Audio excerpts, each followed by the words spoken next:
This is an incredible day to do some creative activities. There's almost no limit of where we can go with our minds. I'm Jeff Jower.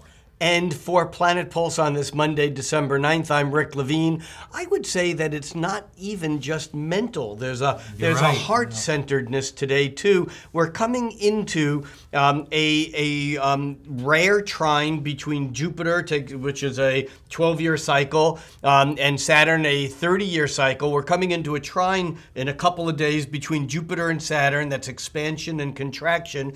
Today's moon in Pisces forms a grand trine with that trine that's still building, and it sets a very magical balance between what we can dream or can conjure up in our mind and what we can actually make happen. Yeah, I think that's the beauty of this grand trine, because Jupiter is vision. Jupiter's not what's here, but where we'd like to go. Agreed. Saturn is hard, cold reality. And when you get those two, which are exact on the 12th, but with the moon picking up their grand trine, making a grand trine today, it suggests that we can really stand in a place where both expansion and contraction work well together. I agree, and if there is a fly in the ointment, today is the first quarter square of the moon, which means we had a new moon 7 days ago. On a first quarter square, we're usually faced with some sort of conflict about what we've been dynamically creating over the previous week,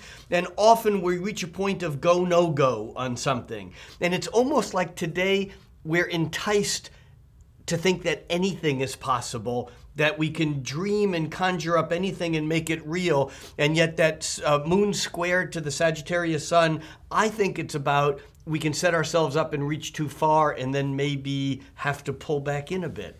I think that's an accurate description of this first quarter square, but we get a little help today in the form of a quintile, a creative, integrating 72-degree angle between active Mars in Libra and expansive Jupiter in Cancer. And this relationship between those two brings, I think, a little bit of clarity and sense to what might otherwise be an overwhelming day. So you think that this tilts it in the direction of anything is possible, and if we put our muscle to it, we actually can make something happen. Or if we back off of our muscle and receive and find inspiration that's outside of our current purview, that might be where the magic comes from.